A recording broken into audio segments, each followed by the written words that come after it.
મંગલમ ભગવાન વીરો મંગલમ ગૌતમ પ્રભુ મંગલમ સ્થૂલિભદ્રા ધ્યા જૈનો ધર્મસ્તુ મંગલમ. ધર્મ ધ્યાનમાં આપણે શું જોયું કે 4 પ્રકારનું ધર્મ ધ્યાન હોય છે. એક તો આજ્ઞા વિચય ધર્મ ધ્યાન, અપાય વિચય ધર્મ ધ્યાન જોઈ લીધું, અને વિપાક વિચય ધર્મ ધ્યાન પણ આપણે લાસ્ટ ક્લાસમાં આપણે અહીંયા સુધી જોઈ લીધું હતું. એમાં વિપાક વિચય ધર્મ ધ્યાનમાં આપણે શું સમજ્યું કે આપણને શું કરવાનું કે જે પણ આપણને કષ્ટો આવતા હોય, એટલે દુઃખ વાળી સિચ્યુએશન્સ આવતી હોય લાઈફમાં, તો આવવાની જ છે, બધાને હોય જ છે, અને લાગતી હોય કે એ ખતમ થઈ જશે એક દિવસે, પણ સુખ દુઃખ એવું તો ચાલતું જ રહેવાનું છે. એટલે દુઃખ જો મટી જાય, સુખ જો એવું આવે, એ પણ પૌદ્ગલિક સુખ ટેમ્પરરી સુખ આવે, એ થોડા સમય માટે હોય, જેટલું પુણ્ય નું ઉદય હશે એટલું હશે, એના બાદ પાછળ દુઃખ તો આવવાનું જ છે. એટલા માટે સુખ અને દુઃખનું જે ચક્રવ્યુહ જે ચાલી રહ્યું છે, તો એમાં આપણને શું વિચારવાનું કે જે પણ સમજો કે કષ્ટો આવી રહ્યા છે, બધું મારા પોતા દ્વારા કરેલા પૂર્વ જે ભવો હતા એમાં મેં જ પોતે એવા કર્મો કર્યા હશે, એના કારણે એનું હમણાં મને પ્રેઝન્ટમાં વિપાક એનું ફળ મળી રહ્યું છે. એટલે સુખ અને દુઃખ એ શું છે, એ કર્મોનું જ ફળ છે એવું વિચારવું, તો એનાથી પણ શું થાય એવું સિમ્પલ છે. બસ આટલા એવા પ્રકારની વિચારધારા જો આપણી ચાલતી હોય, તો એના દ્વારા પણ કર્મોનું નિર્જરા થતું જાય છે. એટલે કેટલું સિમ્પલ આપણને પ્રભુએ બતાવ્યું છે, કેટલી સિમ્પલ રીત છે, ટેકનિક છે કર્મોની નિર્જરા કરવા માટે. જેને તપસ્યા, જે બાહ્ય તપ છે, સમજો કે જે બાહ્ય તપ છે એ જો ફાવતું નહીં હોય, તો તે એક જ એ નથી જે બાહ્ય તપ છે એ અભ્યંતર તપ માં આવવા માટે એક આલંબન રૂપ છે, અને ધર્મ ધ્યાન તે પોતે અભ્યંતર તપ છે. કર્મોને બાળી શકે છે એવું બાળનાર એવું સાધન છે. કેટલું સિમ્પલ છે, માત્ર આટલું વિચારવાનું, વિચારતા રહેવાનું બસ. કે જે હમણાં મને સુખ પણ આવી રહ્યું છે, એ મારા દ્વારા કરેલા કર્મોનો વિપાક છે, અને એ પણ કેવું છે, પુણ્ય કર્મ નું ઉદય ચાલી રહ્યું છે. એટલે તે પણ કઈ પુણ્ય કર્મ જે છે એ પરમનન્ટ તો છે નહીં. કર્મો ખપ્પી જશે, પુણ્ય કર્મો ખપ્પી જશે, તો પછી એ સુખની જે આભાસ થઈ રહ્યું છે એ પણ ખતમ થઈ જશે. એટલે એ કેવું છે, શોર્ટ લિવડ છે, ટેમ્પરરી છે. સુખ હોય કે દુઃખ હોય, અને એ બધું શું છે, બધું ટેમ્પરરી છે. સુખ અને દુઃખ હોય છે એ કેવું છે, એ જે સંસાર છે ને એને જ કહેવાય છે કે એ દુઃખમય છે.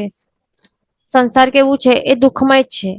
એટલે જ્યાર સુધી આપણે સંસારમાં રહેવાના છીએ ને, જ્યાર સુધી આપણને સિદ્ધત્વ પ્રાપ્ત નહીં થશે, ત્યાર સુધી સંસારીપણે જ આપણને ભટકવાના છીએ, અને એના કારણે પછી દુઃખમાં તો આપણને, દુઃખની દલદલમાં તો આપણે રહેવાના જ છીએ. એટલા માટે જે પણ આવે તકલીફો, તો ત્યારે હાય હોય નહીં કરવાનું, કે બીજા કોઈને આપણને એનું રિસ્પોન્સિબલ નહીં સમજવાનું.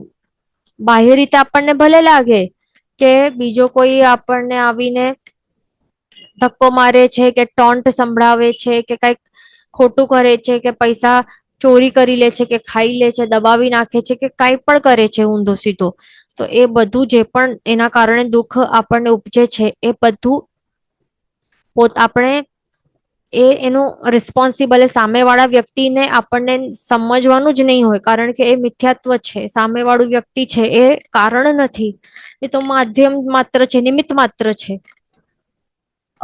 રિયલ રીઝન કોણ છે, એ આપણે પોતે જ છે. આપણે પોતે જ એવા પૂર્વે આવી રીતે એવા કુકર્મો કર્યા હશે, જેના કારણે એ સામે વાળા વ્યક્તિને એવું થાય છે કે એના સાથે એવું કરું હું. એ તો માત્ર નિમિત્ત બનીને આવે છે. હવે એ વાત અલગ છે કે એ પોતે પણ કર્મ પોતાના બાંધી રહ્યો છે, તો એ વાત તો એકદમ જુદી છે. પણ આપણને જે એના દ્વારા જે આપણને મળી રહ્યું છે, તકલીફ મળી રહી છે, તો એનું બધું જ રિસ્પોન્સિબિલિટી આપણને પોતાને જ લેવાની છે. તો એ આવી રીતે જો લેશું, પોતે જ રિસ્પોન્સિબલ બનશું, આપણે આપણા મિસ્ટેક્સને ઓનઅપ કરશું કે આપણે જ છીએ એના કારણ, તો એ શું થશે? પોતાની કર્મોની નિર્જરા થશે, પણ બીજાને રિસ્પોન્સિબલ માનતા રહેશું ને કે એના કારણે જ મને થાય છે, એ મારું દુશ્મન નંબર 1 છે, એ ખોટો માણસ છે, ખરાબ માણસ છે, મારી સાથે એવું કરે છે, તો એને જ સામેવાળાને જો રિસ્પોન્સિબલ જ્યાર સુધી માનતા રહેશું ને ત્યાર સુધી આપણે પોતાના કર્મોના બંધ નવા નવા થતા રહેશે, કારણ કે મિથ્યાત્વ છે. સામેવાળો વ્યક્તિ એ કેવું છે, એ રિસ્પોન્સિબલ નથી, એ ધ્યાન રાખવાનું. તો એવી રીતે જે સાચું છે તે આપણને એક્સેપ્ટ કરવાનું છે, રિયલાઇઝ કરીને એક્સેપ્ટ કરવાનું છે, અને તેનું જ વિચાર કરશું તો એ છે વિપાક વિચય ધર્મ ધ્યાન. અને એના દ્વારા કર્મોની ભારે ભાર નિર્જરા થાય છે. ચોથું ધર્મ ધ્યાન છે સંસ્થાન વિચય ધર્મ ધ્યાન. એટલે કે શું? સંસ્થાનની વિચારણા વાળું ધર્મ ધ્યાન. એટલે કેવું છે? 6 દ્રવ્યો વાળા લોકનું સ્વરૂપ સંસ્થાન વિચારવું, તેને કહેવાય છે સંસ્થાન વિચય ધર્મ ધ્યાન. એટલે કે જે લોકનું 14 લોક છે, જે 14 લોક છે એનું સ્વરૂપ આપણને, સ્વરૂપ એટલે કે સંસ્થાન છે ને, અહીંયા સંસ્થાન એટલે કે આકાર કે સ્વરૂપ. પ્રોપરલી એનું મિનિંગ અહીંયા લાગુ જે પડે છે એ છે સ્વરૂપ. એટલે સંસારનું 6 દ્રવ્ય વાળું જે લોક છે, આખું 14 લોક છે, એ કેટલા દ્રવ્યોથી બનેલું છે? કેટલા દ્રવ્યો? 6 દ્રવ્યોથી આ બનેલું છે. એક જીવ તત્વ અને બીજા 5 અજીવ તત્વ, એ ષડદ્રવ્યમય આ જગત છે. એનું માત્ર આપણે સ્વરૂપ જો આપણે એની વિચારણા કરીએ ને તો એને કહેવાય છે સંસ્થાન વિચય ધર્મ ધ્યાન. અને એના દ્વારા કેવલ જ્ઞાન પણ પ્રગટ થઈ શકે છે. એનું આલંબન બનનારું આ છે એવી વિચારણા કે ધર્મ ધ્યાન.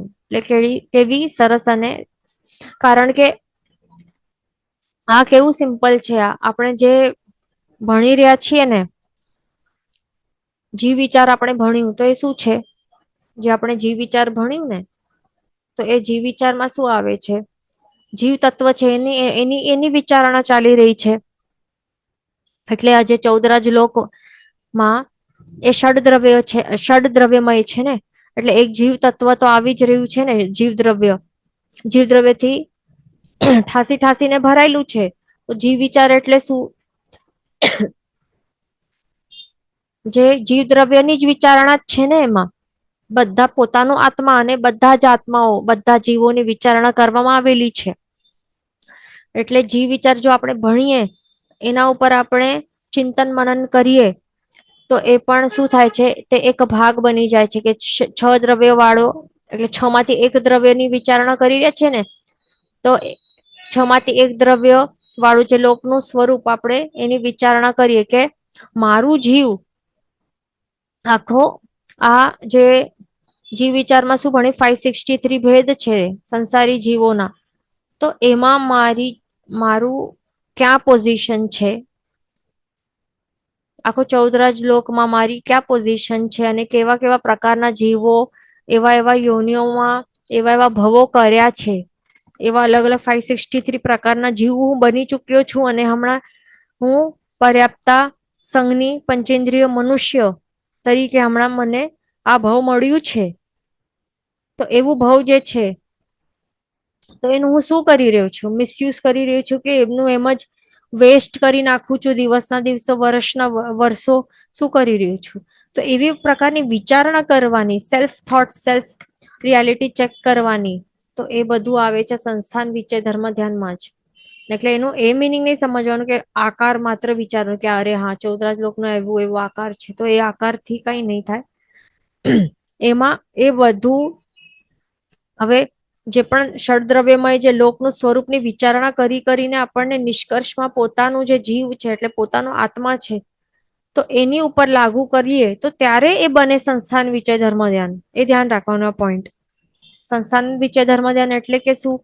કે આ માત્ર શેપ ઉપર નથી, આ આકાર સંસ્થાન એટલે કે કઈ આકારની વિચારણા માત્ર એ કરવાથી કઈ કર્મોની નિર્જરા નહીં થાય, પણ એમાંથી આપણને જે લોકનું સ્વરૂપ છે એનાથી આપણને પછી પોતાનામાં જવાનું છે. એટલે કે પોતાનો આત્માની વિચારણા કરવાની છે કે આપણી ક્યાં પોઝિશન છે આપણું હમણાં પ્રેઝન્ટ પોઝિશન આપણી ક્યાં શું છે, શું ચાલી રહી છે.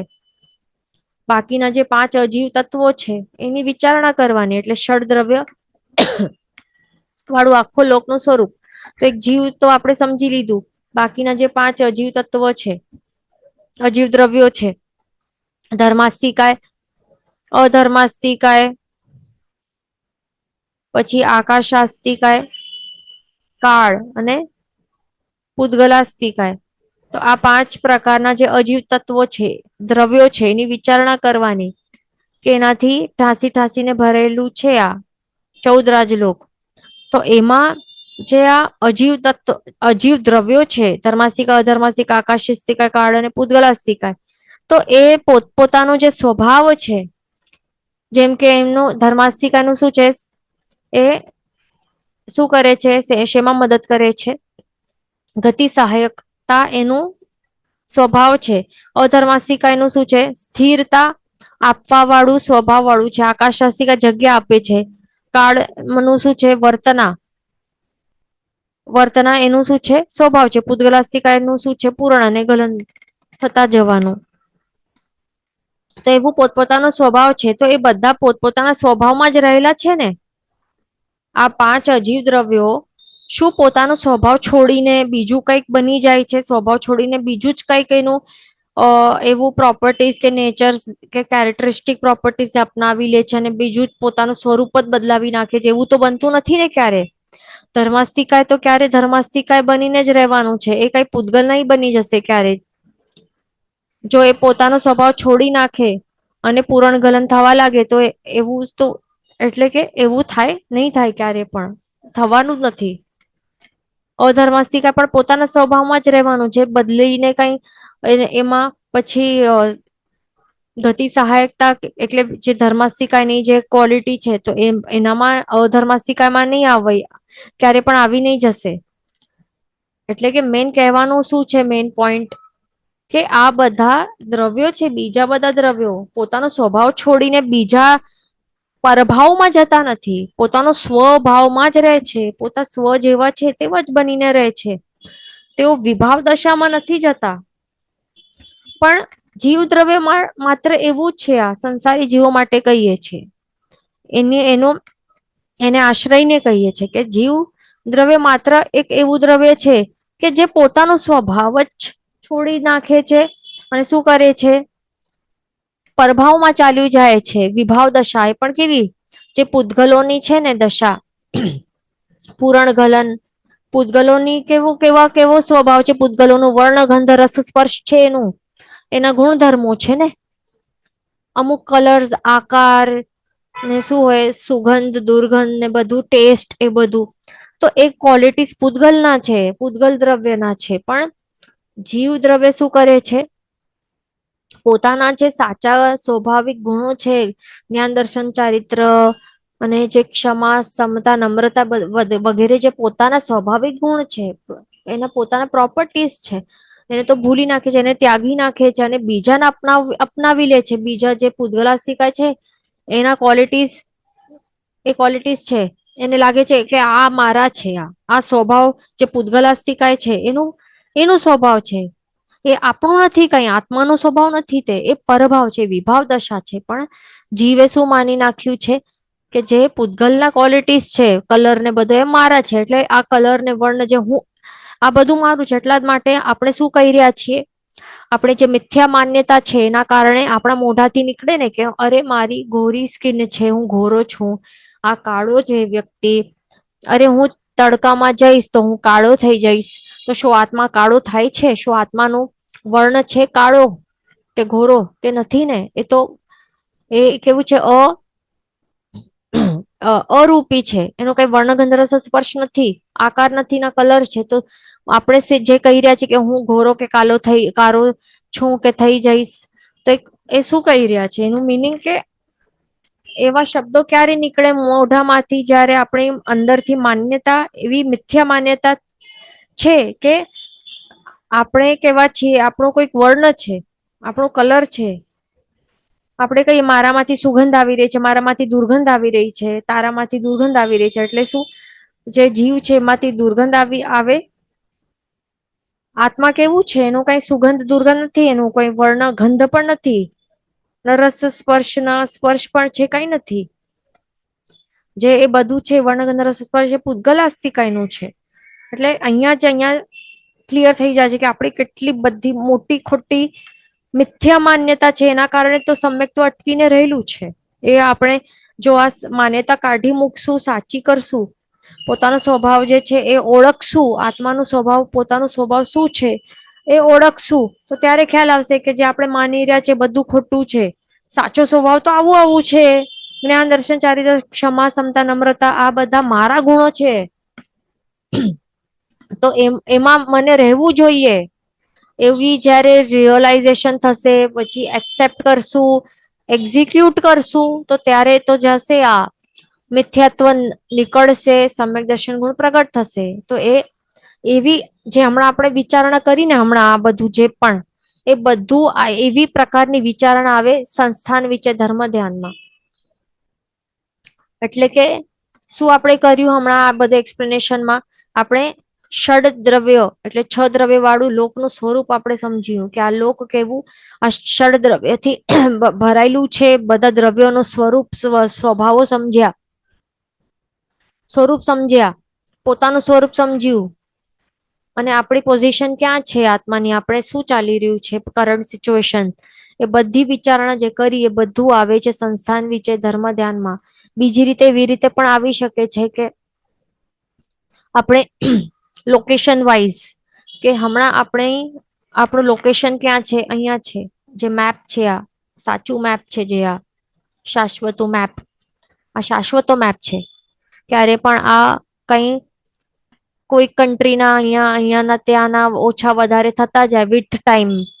બટ આ મેપ કેવું છે, શાશ્વતો મેપ છે. આ 14 રાજયોગે ક્યારે ના એક્સટેન્ડ થશે, ના ઘટશે, ના કઈ થશે, જેવું છે તેવું જ રહેવાનું છે. તો અહીંયા આપણી પોઝિશન ક્યાં છે હમણાં, આ અઢીદ્વીપની અંદર ભરત ક્ષેત્રમાં આપણું હમણાં અહીંયા આપણી પોઝિશન છે મધ્ય ખંડમાં મનુષ્ય તરીકે છીએ. તો એવી રીતે આપણને વિચારણા કરવી કે હમણાં આપણે અહીંયા છીએ, કંઈક પુણ્ય કર્મ કરીને આવ્યા હશે, એટલા માટે મનુષ્ય બનીને મનુષ્ય લોકમાં જન્મ થયું છે. જે પુણ્ય કરે તે અહીંયા દેવલોકોમાં એને શું અહીંયા ગતિ મળે, અને જે બહુ વધારે પાપ કર્મો કરે એને અહીંયા નરકોમાં પાતાળ લોકમાં ત્યાં એને શું પાપ કર્મોને ભોગવવાનું સ્થાન અહીંયા મળે. અને બીજું જે અહીંયા ત્રસનાડી છે, ત્યાં પણ ત્રસજીવો રહેલા છે, એનાથી બહાર ત્રસજીવો નથી. બાકી સ્થાવર જીવો તો દરેક જગ્યા ભરચૂક ભરીને રહેલા છે. તો ક્યાં ક્યાં મારા જીવે જન્મ મરણ નથી કર્યું હશે, એવી બધી વિચારણા કરવી કે દરેક અહીંયા હમણાં તો અહીંયા છું હું મનુષ્ય લોકમાં, મનુષ્ય ક્ષેત્રમાં હમણાં તો ભલે જન્મ મળ્યું છે, પણ મારા જીવે ક્યાં ક્યાં નથી જન્મ કર્યું, જન્મ મરણ ક્યાં ક્યાં નથી થયું હશે, બધી દરેક જગ્યા આપણે ભટકીને આવ્યા છીએ. અને હવે હમણાં આપણે અહીંયા એક ચાન્સ ઓપોર્ચ્યુનિટી મળી છે પ્રભુના કૃપાથી, દેવગુરુ પસાયથી આપણને આપણે કઈ આરાધના કરી હશે, એટલા માટે હમણાં આવું ભાવ મળ્યું છે કે આ પ્રભુના વચન વાંચવા કે સાંભળવા કે ભણવા મળી રહ્યા છે. તો આપણે શું કરી રહ્યા છે આપણે આ જીવનનું, તો બધા પ્રકારનું એ વિચારણા કરવી. આવા પ્રકારની એ પણ આવે સંસ્થાન વિશે ધર્મ ધ્યાનમાં. તો આવી રીતે જે આપણે એક્ઝામ્પલ્સ થી સમજ્યા કે કેવી કેવી કઈ વિચારણા કરવી, તો બધું ધર્મ ધ્યાનમાં આવે. તો હવે આપણને પ્રેક્ટિકલી એપ્લાય કરવાનું છે બધાને, આપણને પોતપોતાના જીવનમાં, નહીં તો કઈ ફાયદો નથી આ ભણીને કે જાણીને કઈ ફાયદો નથી. એપ્લાય કરશું તો કઈ ફરક પડશે, તો કઈ બેનિફિશિયલ થશે, નહીં તો શું થશે, મેમરીમાં સ્ટોર કરીને રાખ્યા ભૂલી ગયો, એનો કઈ ફાયદો નથી ને. અપ્લાય કરશું તો ફાયદો છે, નહીં તો શું એ સમ્યક જ્ઞાનમાં એ કન્વર્ટ પણ નહીં થાય, એ ધ્યાન રાખવાનું. તો એવી રીતે ધર્મ ધ્યાન છે. આવા પ્રકારના ધર્મ ધ્યાન નું આ વિચારણા કરીને કેટલા જીવોને કેવલ જ્ઞાન પણ પ્રગટ થયું છે. તો આપણને શું એટલે કેવલ જ્ઞાન પ્રગટ થાય એટલે વિચારો કે કયા લેવલની કર્મ નિર્જરા આ 4 પ્રકારના ધર્મ ધ્યાને કરાવી હશે એટલે કેવી પ્રકારની તાકાત છે આ માત્ર વિચારણામાં. એટલે મન જે રૂપી જે સાધન છે એનું આલંબન એનું યુઝ કરીને શું કરવાનું, આવા વિચારણાઓ કરવી. અને તે હમણાં પણ આ ભાવમાં પણ આપણને કરી શકાય છે આપણાથી, અને કરવી જોઈએ. જેટલું ધર્મ ધ્યાનમાં રહેશું તો શું થશે, આ આપણું જે અંતિમ, જો ધર્મ ધ્યાનમાં રહેશું ને તો ક્યારે પણ કર્મ બંધ, આયુષ્ય કર્મનું બંધ થશે ને તો ટેન્શન નહીં લેવું, સદગતિ જ મળશે. પછી આ ધ્યાન રાખવાનું. શું, જો જે ધર્મ ધ્યાન છે ને એ આપણે જો ચાલતું રહેશે ને એનું એક બેસ્ટ, એક તો આપણે કેવલ જ્ઞાન આપણે સમજ્યા કે એનાથી કેવલ જ્ઞાન પ્રગટ થાય છે, એટલે એક એનું લાભ આ છે, મોટું લાભ, મોટામાં મોટું લાભ. અને બીજો મોટામાં મોટું લાભ શું છે કે ધર્મ ધ્યાન જો ચાલતું હોય, આપણે ધર્મ ધ્યાનમાં જો હશું ને, અને ત્યારે એ વખતે જો આયુષ્ય કર્મનું બંધ જો થઈ જાય ને આપણું, તો આવતો ભવ એ ટેન્શન લેવાનું જ નહીં કે આવતો ભવ કેવું મળશે. આવતો ભવ તો સદગતિ જ મળશે આપણને, દુર્ગતિ તો મળશે જ નહીં. એ ધ્યાન રાખવાનું. કર્મની નિર્જરા તો કરાવનાર છે જ બારે બાર, પણ સદગતિ અપાવનાર છે આ ધર્મ ધ્યાન. સદગતિ તો અપાવશે, આટલું જ નહીં, એ તો નેક્સ્ટ ભાવનું છે, પણ આ ભાવ જે છે ને એમાં આપણું મૃત્યુ તો થવાનું છે આપણા બધાનું, ક્યારેક ને ક્યારેક બધાનું મૃત્યુ થવાનું છે. તો જે અંતિમ જે સમય હશે એ કેવું હશે આપણું, સમાધિ મરણ મળશે કે તકલીફ વાળું કે અસમાધિ વાળું, એ બધું જ એ ડિપેન્ડન્ટ છે કે હમણાં આપણું મોસ્ટ ઓફ ધ લાઈફ જે આપણે જીવી રહ્યા છીએ કેવા પ્રકારનું આપણે આપણું ધ્યાન ચાલી રહ્યું છે. આર્ત ધ્યાન, રૌદ્ર ધ્યાનમાં આપણે રમી રહ્યા છીએ કે ધર્મ ધ્યાનમાં આપણે રમી રહ્યા છીએ. જેવું આપણું એન્ટાયર લાઈફ આપણે રહેલી હશે ને, તો એવા પ્રકારનું પછી આયુષ્ય કર્મ બંધ જ્યારે થશે તો એવા પ્રકારનું એ સમયમાં થશે, અને અંતિમ સમય પણ એવું થશે. એના ઉપર બધું ડિપેન્ડન્ટ છે. એટલે ધર્મ ધ્યાન કરીએ તો સદગતિ તો મળે, સમાધિ મરણ પણ પ્રાપ્ત થઈ શકે છે આ ભાવમાં. એટલે કે ધ્યાન રાખવું, અપ્લાય કરવા જેવું જ છે અને કરવું જ જોઈએ આપણને. ચોથું છે શુક્લ ધ્યાન. એના પણ 4 પ્રકાર છે: પૃથક્ત્વ, વિતર્ક, સવિચાર, શુક્લ ધ્યાન. એટલે કે શું, પૃથક્ત્વ એટલે કે અલગ અલગ અલગ અલગ અલગ અલગ ગુણ, દ્રવ્ય, ગુણ, પર્યાય, એ આપણે અલગ અલગ અલગ અલગ વિચારતા રહીએ. પૃથક્ત્વ, વિતર્ક, સવિચાર, શુક્લ ધ્યાન એટલે કે એમાં વિચારણા કરવાની છે. સવિચાર છે, વિચારણા, વિતર્ક એ કરવાના છે, એટલે કે વિચારણા કરવાની છે અલગ અલગ. પૃથક્ત્વ એટલે કે અલગ અલગ શું, દ્રવ્યોની, એના ગુણો અને પર્યાયોની, એટલે કે જે એ બદલાતા રહે એવા પ્રકારનું ધ્યાન. હવે દ્રવ્યો એક્ઝામ્પલ લઈએ એમ જ, કે દ્રવ્યો કેટલા છે, ષડ દ્રવ્યો છે ને, તો હવે કોઈ પણ એક દ્રવ્ય હમણાં આપણે લીધું. ફર્સ્ટ દ્રવ્ય કયું છે, ધર્માસ્તિકાય. આપણે સમજો કે ધર્માસ્તિકાય એ દ્રવ્ય આપણે એની વિચારણા ચાલુની શરૂઆત કરી, તો પછી એનું ગુણ કેવું છે, એનું પર્યાય કેવું છે, એ બધી આપણે જે ત્યારે એના ઉપર ઉપયોગ મૂકીને આપણે વિચારીએ. અને પછી હવે પાછું બદલાઈ ગયું. હવે નેક્સ્ટ આપણે સમજો કે અધર્માસ્તિકાય એ બીજું દ્રવ્ય છે, એના વિશે આપણે એનું ગુણ અને એના પર્યાયો એ આપણે વિચારણા ચાલુ કરી નાખી. પછી પાછો બદલાયો આપણી વિચારણા, દ્રવ્ય બદલાયો. આપણે સમજો કે જીવાસ્તિકાય છે, તો એ જીવાસ્તિકા વિશે આપણે વિચારવા લાગ્યા. જીવાસ્તિકાના અલગ અલગ ગુણો આપણે વિચારીએ, ગુણોની પણ એના બીજા એટલે ગુણો પણ બદલાયા કરે.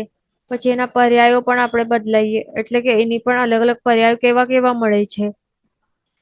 એક જીવ છે તો એના ગુણો આપણે એની વિચારણા કરીએ, કોઈ પણ એક જીવના ગુણોની વિચારણા કરીએ.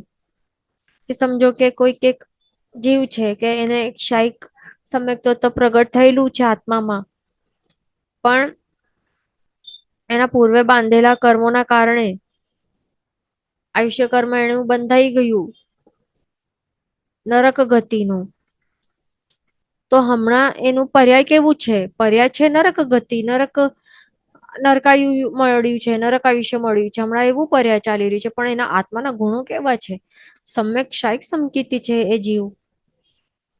તો એવું જીવ દ્રવ્યનું આપણે વિચારી શકીએ, એટલે કે એનું આપણે એવી વિચારણા કરીએ. પછી પાછો દ્રવ્ય બદલાયું કે ગુણ કે પર્યાય જે બીજું આપણે એની વિચારણા કરવા ચાલુ લાગી ગયા, એટલે ચેન્જ થતું જાય. એવું છે આ. તો એવા પ્રકારનું આપણે ધ્યાન કરીએ ને તો એને કહેવાય છે શુક્લ ધ્યાન. પછી બીજું છે અપૃથકત્વ, વિતર્ક, અવિચાર, શુક્લ ધ્યાન. એટલે કે શું છે? અપૃથકત્વ વિતર્ક એટલે કે અલગ અલગ વિચારણા નથી કરવાની, અને વિચાર જ નથી, અવિચાર છે. એટલે એ કેવું છે આ શુક્લ ધ્યાન? કે એની અંદર જે દ્રવ્ય ગુણ પર્યાય છે, તો એમાં એ ચેન્જ નહીં થતા જાય, એવા પ્રકારનું ધ્યાન. એટલે કે શું? કે એક જે દ્રવ્ય આપણે એની વિચારણા ચાલુ કરીને તો બસ એ સેમ ટુ સેમ દ્રવ્યની વિચારણા કરતા રહેવું. એના જે ગુણ કે પર્યાય જે આપણે જેની વિચારણા કરી રહ્યા છે, બસ તે સેમ ટુ સેમ જે ગુણો છે, જે પર્યાયો છે, તો બસ તે જ એનું જ આપણે વિચારણા કરવા લાગ્યા, કરતા ગયા, ચેન્જ જ નહીં થાય. તો એવા પ્રકારનું જે ધ્યાન છે, તો એને કહેવાય છે અપૃથકત્વ, વિતર્ક, અવિચાર, શુક્લ ધ્યાન. તો બીજું પોઈન્ટ શું છે કે આ ધ્યાનના અંતે કેવલ જ્ઞાન પ્રાપ્ત થાય છે. એટલે કે આ કેવા લેવલનું આ ધ્યાન હશે? આ ધ્યાનના અંતે એ કેવલ જ્ઞાન પ્રાપ્ત કરાવે છે, એવું પ્રકારનું ધ્યાન છે. એટલે કે એવા પ્રકારની જે વિચારણા છે, એ જો આપણે કરતા રહીએ, જે જીવ કરતો રહે, તો એ કેવા પ્રકારના આપણે કહીએ ને, એક શુભ ભાવ હોય ને બીજા શુદ્ધ ભાવ હોય, એવું કહીએ ને આપણે. તો આ કેવું છે? શુદ્ધ ભાવ વાળું છે આ ધ્યાન. ભાવોની શુદ્ધતા, વિશુદ્ધતા એવી લેવલમાં વધતી જાય, અને એટલા એવા લેવલમાં કર્મોની નિર્જરા એ કરાવે કે જેના દ્વારા પછી આગળ ચાલીને જે નિકાચિત કર્મો છે, એનું પણ નાશ કરાવે, અને ચાર ઘાતી કર્મોનો નાશ કરીને કેવલ જ્ઞાન પ્રગટ કરાવે છે. એવા પ્રકારનું આ ધ્યાન છે આ. હવે ત્રીજું શું છે? સૂક્ષ્મ ક્રિયા અનિવૃત્તિ શુક્લ ધ્યાન. એટલે કે શું? જે સૂક્ષ્મ ક્રિયાઓ જે ચાલી રહેલી છે, ક્રિયાઓ શેની ચાલી રહેલી હોય?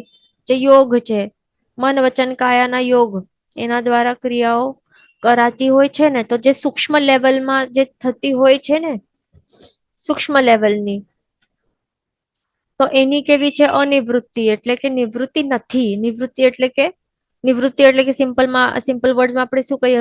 રિટાયરમેન્ટ કહીએ ને. જે રિટાયરમેન્ટ આપણે કહીએ તો એને નિવૃત્તિ કહીએ ને આપણે. અને જે અનિવૃત્તિ એટલે કે શું? જે રિટાયર્ડ નથી, જે ચાલી રહ્યું છે, હમણાં સ્ટોપ નથી થઈ ગયું, પણ ચાલી રહ્યું છે. શું ચાલી રહ્યું છે? સૂક્ષ્મ ક્રિયા જે ચાલી રહેલી છે, એવા પ્રકારનું શુક્લ ધ્યાન. એની વિચારણા કરવાની. તો જ્યારે સૂક્ષ્મ ક્રિયા જે ચાલી રહેલી છે, એની નિવૃત્તિ નથી થઈ, તો એવું આ શુક્લ ધ્યાન. તો એમાં એ ક્યારે હોય છે? યોગ રૂંધતી વખતે 13મા ગુણ સ્થાનકે હોય છે.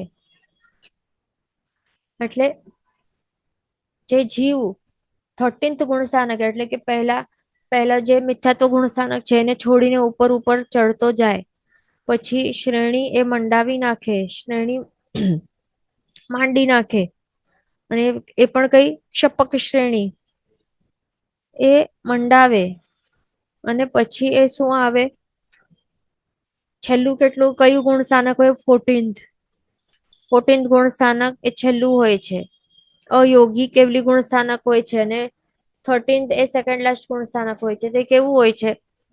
ત્યારે કેવલ જ્ઞાન રહેલું હોય, પણ યોગ પણ ચાલી રહેલા હોય છે. યોગ પણ હોય છે એ જીવને.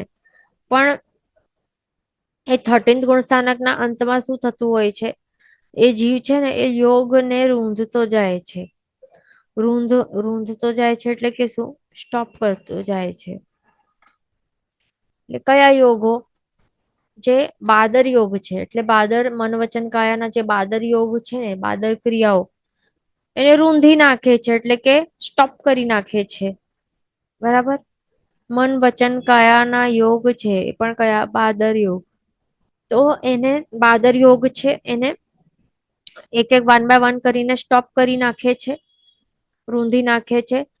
અને પછી અંતમાં શું થાય છે એ વખતે કે જે એ જીવ તો ત્યારે હજી 13th ગુણ સ્થાનકે છે, અને હજી એને સૂક્ષ્મ ક્રિયાને એને હજી સુધી એને રૂંધ્યો નથી, એટલે સૂક્ષ્મ ક્રિયા અનિવૃત્તિમાં છે, એટલે કે સ્ટોપ નથી થઈ, રિટાયર નથી થઈ, પણ અનિવૃત્તિ એટલે કે શું હજી ચાલી રહી છે સૂક્ષ્મ ક્રિયાઓ. પણ માત્ર શું સ્ટોપ થયું છે? બાદર જે યોગ છે, મન વચન કાયાના જે બાદર યોગ છે, તો તે હજી પણ એ ચાલી રહ્યા છે. અરે બાદર યોગ છે મન વચન કાયાના, એ રૂંધી રહ્યો છે જીવ. અને પછી જે સૂક્ષ્મ જે ક્રિયા છે એને પણ રૂંધશે. એટલે યોગને સ્ટોપ કરવાની જે પ્રક્રિયા હજી પ્રોસેસમાં છે, પ્રોસેસમાં છે.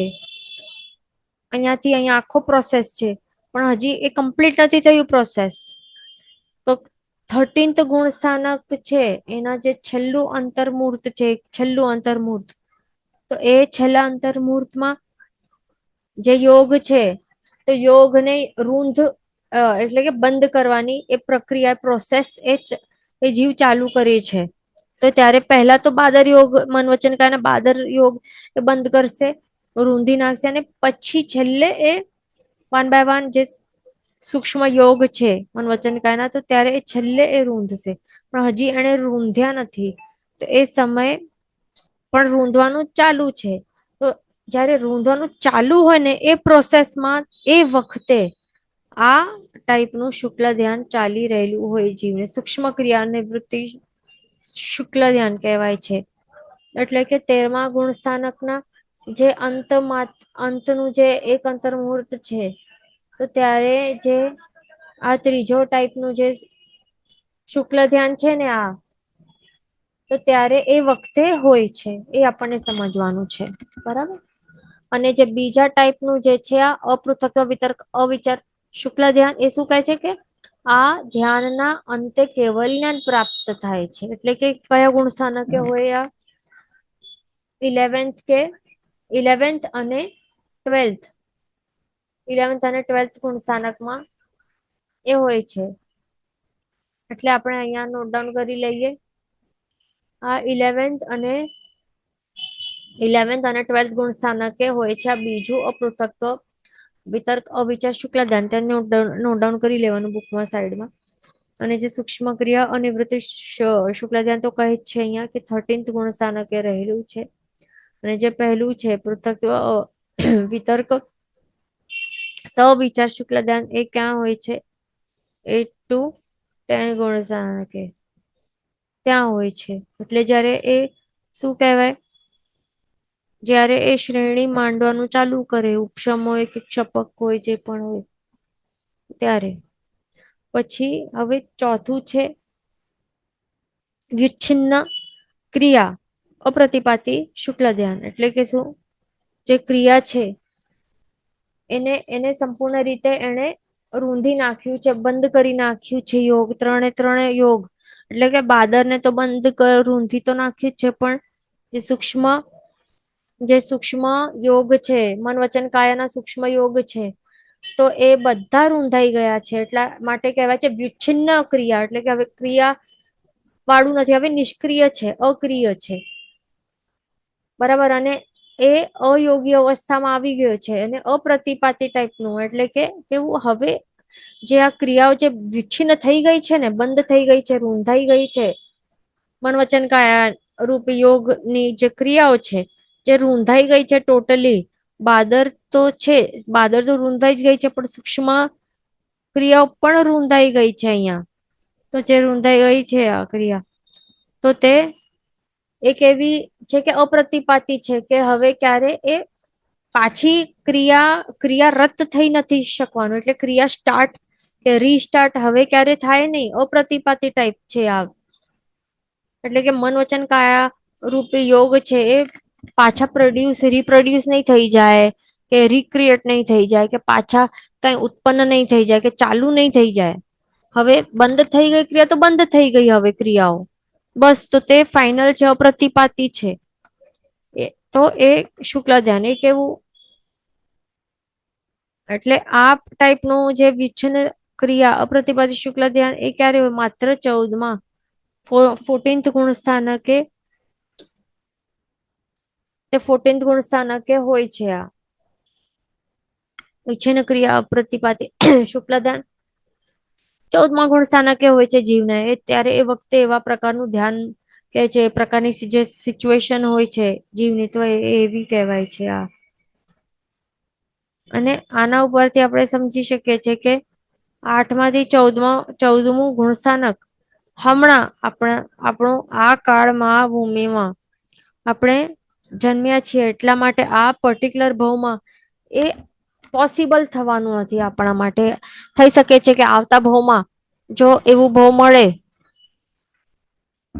કેવું ભાવ કે જે પહેલા સંગણ વાળું ને જે અમુક હોય, અમુક ક્ષેત્ર જેમ કે મહાવિદ્ય ક્ષેત્ર ને, તો એવા પ્રકારનું ક્ષેત્ર વગેરે જો મળે, સામગ્રીઓ મળે, તો થઈ શકે છે કે આવતા ભાવમાં, કે આવતા કયા પણ ભાવમાં આપણે આ શુક્લ ધ્યાન પણ ધ્યાઈ શકશું. પણ હમણાં જે આપણું આ ભાવ આપણા બધાનું જે ચાલી રહ્યું છે, તો એમાં આ પોસિબલ તો નથી. ધ્યાન રાખવાનું. હવે બીજું શું કહે છે કે જે આર્ત અને રૌદ્ર ધ્યાન છે એ દુર્ગતિમાં લઈ જનારું છે. તો એ તો આપણે સમજી લીધું હતું. અને ધર્મ ધ્યાન અને શુક્લ ધ્યાન સદગતિમાં લઈ જાય છે, એ પણ આપણને ખ્યાલ છે. અને આ શુક્લ ધ્યાન માત્ર શું કરી શકે છે? શુક્લ ધ્યાન માત્ર કઈ કર્મ નિર્જરા નહીં, પણ કયા લેવલમાં કર્મ નિર્જરા કરાવી શકે છે? કે કેવલ જ્ઞાન પ્રગટાવે છે આ જીવને. શું કહે છે? ધ્યાનના અંતે કેવલ જ્ઞાન પ્રાપ્ત થાય જ છે, કહે જ છે કે થશે જ. અને આપણું તો થવાનું નથી ને, એ ધ્યાન રાખવાનું. હમણાં આ ભાવમાં કેવલ જ્ઞાન પ્રગટ આ ભાવમાં નથી થવાનું, આગળના ભાવમાં થઈ શકે છે, પોસિબિલિટીઝ છે, ચાન્સીસ છે, પણ આ ભાવમાં તો થવાનું નથી. દેટ મીન્સ આપણે શુક્લ ધ્યાન જે છે એ તો ધ્યાઈ શકવાના નથી. એ ધ્યાન રાખવાનું. અને આમ તો શુક્લ ધ્યાન એ શું કેવું કહેવાય છે? એ બેસ્ટ છે, પણ હમણાં આપણા પાસે આપણા માટે એ પોસિબલ નથી. તો એમાં એમ વિચારીને બેસવાનું નહીં કે જે બેસ્ટ છે તો તે જ કરશું, નહીં તો કઈ કરશું જ નહીં. એવું આપણને લાગે ને કે જે બેસ્ટ છે, કે પ્રગટાવવા માટે બેસ્ટ શું છે? શુક્લ ધ્યાન આપણને બેસ્ટ લેવલનું લાગે. પણ જો આપણે first standard, second standard, third સ્ટેન્ડર્ડમાં હોઈએ અને વાતો કરીએ ગ્રેજ્યુએટ થવાની, તો થઈ શકાય કે પીએચડી લેવલનું આપણને બનવાનું હોય, પીએચડી કે ડોક્ટરેટ લેવલનું બનવાનું હોય, તો મળી જાય કે શું? અહીંયાથી ત્યાં નહીં થાય ને. અહીંયાથી અહીંયા તો આપણને gradually will have to progress. તો ગ્રેજ્યુઅલી પ્રોગ્રેસ નહીં કરશું, ફર્સ્ટ, સેકન્ડ, થર્ડ, ફોર્થ, જે ગુણની શ્રેણી ચડશું નહીં, આપણે ગુણો પ્રગટાવતા નહીં જશું, તો પછી આપણે તો કેવલ જ્ઞાન કેવી રીતે ડાયરેક્ટલી કઈ જમ્પ નહીં થાય. કઈ ફર્સ્ટ સ્ટેન્ડર્ડ થી સીધો પીએચડી કઈ કોઈ બને પીએચડી ડોક્ટરેટ મળી જાય, ડિગ્રી નહીં થાય, ક્યારે નહીં થાય. ધ્યાન રાખવું. એટલે એ ધ્યાન રાખવાનું કે આપણને એવી રીતે વિચારીને બેસવાનું કે કરીશ તો હું શુક્લ ધ્યાન જ કરીશ. અને ધર્મ ધ્યાન તો મારા માટે એનું તો કોઈ લેવલ નથી. આ તો શું છે? બોરિંગ છે આ ધર્મ ધ્યાન. એ કોણ કરશે? એ ક્રિયાઓ કોણ કરશે? તો એવા વિચારણાઓ, એવી પ્રકારની ખોટી વિચારણાઓ નહીં કરવી કે કરીશ તો શુક્લ ધ્યાન જ કરીશ. એવા પ્રકારની વિચારણાઓનું ત્યાગ કરવું, એ ધ્યાન રાખવાનું. અહીંયા ક્વેશ્ચન છે કે સો ઓનલી ફર્સ્ટ શુક્લ ધ્યાન ઇઝ પોસિબલ. તો એમાં આપણે શું ભણ્યું કે જે પહેલું પૃથકત્વ, વિતર્ક, સવિચાર, શુક્લ ધ્યાન 8-2 આ લખી લેવાનું બુકમાં, તો યાદ રહે, તો ગડબડ નહીં થાય. હમણાં આપણા આપણા માટે કેટલા પોસિબલ છે આ ભૂમિમાં, મારા માટે, આપણા માટે, બધા માટે, હમણાં જે ભરત ક્ષેત્રમાં હમણાં જે છે ને આપણે બધા, તેમના માટે કેટલા લેવલના ગુણ સ્થાનક ઉપર સુધી ચડી શકે છે, તો એ પણ યાદ રાખવું તો ઈઝી થઈ જાય. First, second, third, fourth. અહીંયા ભાવેશભાઈ ગડાનું રાઈટ આન્સર આવી ગયું 7. એ જ રાઈટ છે. 7મા ગુણ સ્થાનક સુધી હમણાં આપણે બધા માંથી કોઈ જીવ જો ચડી શકે તો ક્યાં સુધી? 6થા 7મા સુધી ઉપર એ ચડી શકે છે. ધ્યાન રાખવાનું. 7મા ગુણ સ્થાનક સુધી એ ચડી શકે છે, એનાથી ઉપર ચડી નથી શકતો. દેટ મીન્સ પણ અહીંયા શુક્લ ધ્યાન શું બતાવે છે કે શુક્લ ધ્યાન ક્યાંથી ચાલુ થાય છે? પહેલું વાળું જ તો એ 8માંથી 10માં ત્યારે હોય છે એ જે કોઈ પણ જીવને શુક્લ ધ્યાન 8માંથી 10મા ગુણ સ્થાનકે હોય છે. અને પછી બીજો ટાઈપ છે આ અપૃથક વિતર્ક અવિચાર શુક્લ ધ્યાન, એ 11th અને 12th ગુણ સ્થાનકે રહેલું હોય છે. 11મા ને 12મા, 11 અને 12th પણ ત્યાં લખી લેવાનું. તો એ ગુણ સ્થાનક હોય છે. અને ત્રીજું જે વિચ્છિન્ન ક્રિયા અપ્રતિવાદી શુક્લ ધ્યાન એ ચોથું છે, પણ સૂક્ષ્મ ક્રિયા અનિવૃત્તિ શુક્લ ધ્યાન એ ત્રીજું છે. તો એ ક્યાં શું કહે છે ક્લિયર? 13th ગુણ સ્થાનકના અંતમાં, અંતિમ અંતર્મુહૂર્તમાં હોય છે, પહેલા તો હોતું નથી. તો એ પણ આપણે નહીં કરી શકવાના હમણાં. વિચ્છિન્ન ક્રિયા અપ્રતિવાદી શુક્લ ધ્યાન તો એ શું છે? એ 14મા ગુણ સ્થાનકે હોય છે ડાયરેક્ટ. તો જો આપણને પ્રગટ થવાનું હોય કેવલ જ્ઞાન પછી 14મો ગુણ સ્થાનક એટલે કે પછી નિર્વાણ થાય, મોક્ષની પ્રાપ્તિ થવાની હોય તો જે કરી શકે, તો જેને આ શુક્લ ધ્યાન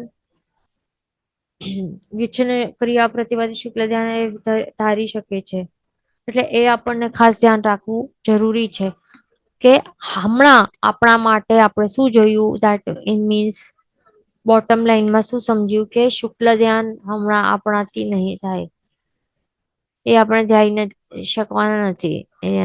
ધ્યાન રાખવું.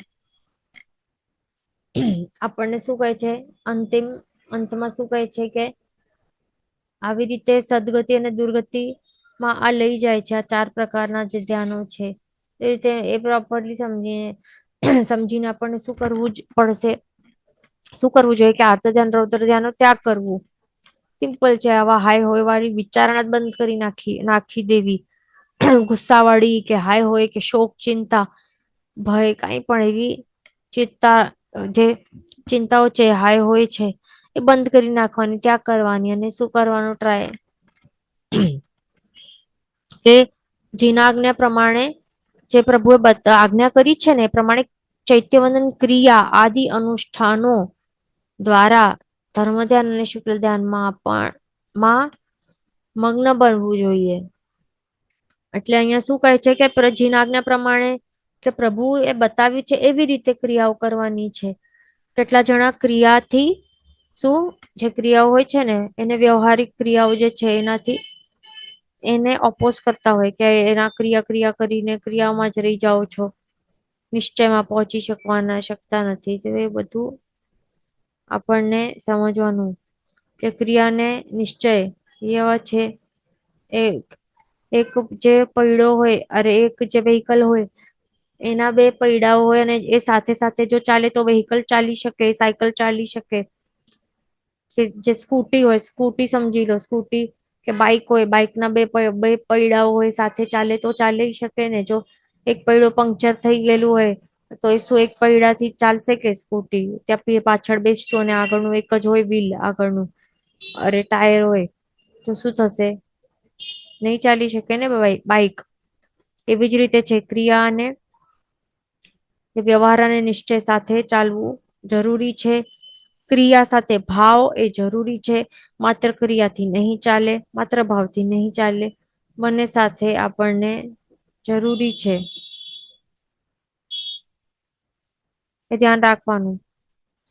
તો ચૈત્યવંદન વગેરે ક્રિયા કેટલાને શું કે લાગે કે અરે નિશ્ચયમાં બેસવું એટલે કે કેટલી શાંતિના પ્રતિક્રમણ સામાયિક ને કઈ નહીં કરવાનું, એ બધું વ્યવહારમાં આવે, ક્રિયામાં આવે એટલા માટે આ ત્યાગવું એ કરવાથી શું થશે? કઈ નહીં થાય. આપણને તો માત્ર ધ્યાનમાં બેસવાનું છે, માત્ર નિશ્ચયમાં ઉતરી જવાનું છે. એવી રીતે વાતો કરે ને બીજી તરફ જે એક તરફ શું કહે, જે પ્રભુએ બતાવેલી જીન પ્રમાણે જે ચૈત્યવંદન પ્રતિક્રમણ સામાયિક વાળી પૂજા વાળી ક્રિયાઓ એ ત્યાગ કરવી એવી રીતે કહે. હા, અને બીજી તરફ જે ખાવાની ક્રિયા છે ને, કિચનમાં બેસીને શું આ સમારવાનું, હિંસા કરવાની, એ બધી વ્યવહારિક ક્રિયામાં જ આવે. અને માત્ર પેટ ભરવા માટે નહીં, પણ ટેસ્ટી આસક્તિપૂર્વક એ ખાવા માટે બરાબર ત્યાં બધા સમારકામ ચાલુ હોય હિંસાના. એ બધી અલગ અલગ રેસીપીઓ બનાવે, વળી ખાવા પણ બેસે, તો એ શા માટે ત્યાગ નથી કરતા? જે માત્ર નિશ્ચયને પકડી રાખતા હોય, ભાવને એને જ મેન રાખે અને બીજું બધું ગૌણ કરવા ચાહે છે, કે ત્યાગવા ચાહતા હોય, કે ઓપોઝ કરતા હોય ક્રિયા, તો તેમને તો પછી બધી જ ક્રિયાઓ, બધી જ વ્યવહાર બધું બંધ કરી નાખવું જોઈએ, ને ખાવું જોઈએ, ન આ હિંસાની પ્રવૃત્તિઓ કરવી જોઈએ. કિચનમાં બેસીને ખાવાની પણ પ્રવૃત્તિ, એ પણ વ્યવહારિક ક્રિયા જ છે. ખાવાનું છોડી દેવું એમને. ન વ્યવહાર એટલે ન બિઝનેસ કરવા જવું, એ પણ છોડી નાખવાનું. પછી એ પણ બિઝનેસ ને જે પણ પૈસા કમાવા જાય છે બધું આવે વ્યવહારિક ક્રિયામાં, એ પણ એનું પણ સંપૂર્ણ ત્યાગ કરી નાખવું જોઈએ એમને. બરાબર, માત્ર ભાવમાં ટોટલી પછી ચડી જવાનું. તો એ કહેવાય કે સાચે નિશ્ચયમાં ઉતર્યા છે એ જીવ. બરાબર, તો એવા પુણ્યશ્રાવક કેવા હોય? પુણ્યશ્રાવક કેવા હતા? કે જેટલું એમનું આજ માટે જ, માત્ર આજનો દિવસ, એ આજનો દિવસ માટે એ કેટલું ખાઈ શકે ને એટલું જ એ કમાવા જતા હતા. અને પણ એ પણ કેવી રીતે? જે શ્રાવક શ્રાવિકામાંથી બંને નહીં, પણ એક જ વાપરી શકે. અને બીજું શું કરે? બીજો નહીં વાપરે, પણ એ શું કરે? કોઈકને બોલાવીને સાધર્મિક ભક્તિ કરે. તો એવી રીતે એ જે કરે ને, તો એ કહેવાય કે હા, સાચે એ ક્રિયા સાથે સાથે ભાવમાં ચડ્યા છે, સાચે નિશ્ચયને સમજ્યા છે, નિશ્ચય તરફ જઈ રહ્યું છે એમનું આત્મા. તો ત્યારે કહેવાય. આપણું તો એવું પણ લેવલ નથી. અને આપણને વ્યવહારિક એ ખાવા પીવાની, પાર્ટીઓ કરવાની ને ફરવાની ને બધી ક્રિયાઓ એ આપણને જોઈએ. એસી જોઈએ, આપણને કાર જોઈએ, એસી જોઈએ, બધા કમ્ફર્ટ છે, વ્યવહારિક ક્રિયા એ બધી જોઈએ. પણ માત્ર જે પ્રભુએ કહી છે એ જ ક્રિયાને કહે કે આ નથી સારી, આ ત્યાગવા જોઈ છે. સાંસારિક ક્રિયાઓ, વ્યવહારિક ક્રિયા બધી જોઈએ, પણ માત્ર પ્રભુએ બતાવેલી ધાર્મિક ક્રિયાઓ બસ એનાથી વિરુદ્ધ હોય છે. તો એ બધું મિથ્યાત્વ છે, ખાસ ધ્યાન રાખવું. પ્રભુએ શું કહ્યું છે? કે આ બધી સામાયિક વગેરે ક્રિયા કઈ આ વ્યવહારિક ક્રિયાઓ નથી. એ શું છે? એ આલંબન છે. આપણને સમભાવમાં લાવવા માટે, આપણા આત્માના ગુણો વધારવા માટે એ આલંબન રૂપ વસ્તુઓ છે. આ ખાસ ધ્યાન રાખવું. એટલે બધી સમજણમાં જ્યાં ગડબડ થાય છે, એ બધું સાંભળવું નહીં. જે પ્રભુ કહ્યું છે એ બસ ફોલો કરવાનું છે, આપણને ધ્યાન રાખવું. બરાબર, તો એવી રીતે જે પ્રભુ બતાવ્યા પ્રમાણે ચૈતન્ય ક્રિયા, પૂજા વગેરે જે અનુષ્ઠાનો કરવાના છે, એના દ્વારા આપણને ધર્મ ધ્યાન અને શુક્લ ધ્યાનમાં આપણને મગ્ન બનવું છે. એ આપણને ધ્યાન રાખવાનું છે. કારણ કે આ જે ક્રિયાઓ પ્રભુએ બતાવી છે, વ્યવહારિક ક્રિયાઓ, તો એ શું કરાવશે? આપણામાં એવા પ્રકારના ભાવો ઉત્પન્ન કરશે કે જેના દ્વારા આપણે ધર્મ ધ્યાનમાં ઉતરી શકશું. અને આગળ ચાલીને ધર્મ ધ્યાન કરતા કરતા આગળના ભવોમાં શુક્લ ધ્યાનમાં પણ ઉતરી શકશું. તો એવી રીતે એ હેલ્પફુલ બનશે. આ ધ્યાન રાખવું, એ વસ્તુ છે ધ્યાન રાખવાનું. કાયોત્સર્ગ છે હવે એ છઠ્ઠો અભ્યંતર તપ છે. નેક્સ્ટ ક્લાસમાં કન્ટિન્યુ કરશું. હમણાં સમય થઈ ગયું છે.